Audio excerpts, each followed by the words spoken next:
Another big White House announcement today, tariffs for imported aluminum and steel. A 10% tax for aluminum, a 25% for steel. The president says Canada and Mexico will be exempt. Republican leaders, though, are pushing back, saying the tariffs could create an international trade war. Tonight, Joe Henke is looking at how the tax could trickle down to consumers. 5 million aluminum cans a year slide down the assembly line at Monday Night Brewing.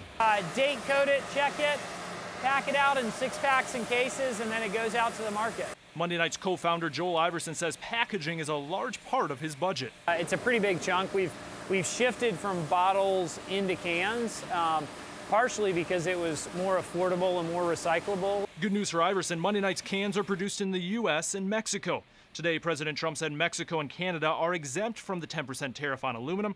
But for companies sourcing aluminum from other countries, the tax could add up. Iverson tells me one aluminum can, for example, costs him 10 cents. A 10% tariff would mean that would go up 1 cent, and a 6-pack would go up 6 cents. Might sound like pocket change, but the tariff could also lead to other markups. Before Monday Night's beer ends up in aluminum, it begins inside steel tanks. We have all these stainless steel tanks. We're about to order a bunch more, and the tax on the steel could affect those as well. And with the 25% tariff on steel, all of a sudden your 6-pack could cost a bit more. Sometimes a few cents here and there, and these little things might add up in a way that a retailer says, you know what, we want this to be at $10.99 instead of $9.99.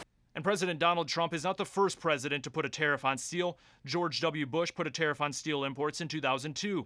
Emory University economist Ray Hill says Bush's tariffs did not create jobs. Profits for shareholders went up, and pushback from other industries led to the tariff being repealed within a year. That's one of the things that may happen here is when Trump sees the reaction of the rest of the world, he decides this is a bad idea. He's fulfilled his campaign pledge, and then the tariffs are slowly, quietly left to be removed.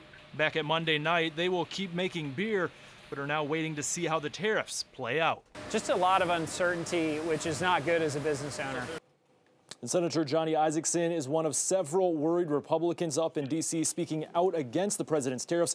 In a letter, Isakson wrote, "This new tax on American consumers will have lasting consequences and will impede the pro-growth agenda we have pursued." Vinny?